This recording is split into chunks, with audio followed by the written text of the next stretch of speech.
আজ আমরা prostate cancer নিয়ে কথা বলবো। এটি বিশ্বব্যাপী পুরুষদের মধ্যে সবচেয়ে সাধারণ ক্যান্সারগুলির মধ্যে একটি, কিন্তু কোনোভাবে ভারতে আমরা প্রোস্টেট ক্যান্সার নিয়ে খুব বেশি আলোচনা করি না।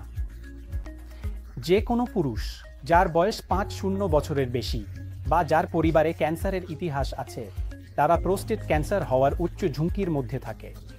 প্রোস্টেট ক্যান্সারে পুরুষরা প্রস্রাবের সমস্যার মতো লক্ষণ অনুভব করতে পারেন, যেমন প্রস্রাব করতে অসুবিধা, বারবার প্রস্রাবের প্রয়োজন, প্রস্রাবে রক্ত বা সাধারণ নিম্ন পেটের অস্বস্তি। কিন্তু অনেক ক্ষেত্রে রোগীর কোনো লক্ষণ নাও থাকতে পারে এবং সেই কারণেই নিয়মিত স্বাস্থ্য পরীক্ষা খুবই প্রয়োজনীয় হয়ে ওঠে। একটি সাধারণ রক্ত পরীক্ষা PSA প্রোস্টেট নির্দিষ্ট অ্যান্টিজেন প্রোস্টেট পরীক্ষার সাথে একত্রে অনেক দূর এড়িয়ে যেতে পারে। একবার প্রোস্টেট ক্যান্সারের নির্ণয় হয়ে গেলে আপনার আশা হারানোর কোনো প্রয়োজন নেই। আমাদের কাছে অস্ত্রোপচার, রেডিয়েশন, হরমোনাল চিকিৎসা, কেমোথেরাপি এবং আরও অনেক উন্নত চিকিৎসার বিকল্প রয়েছে।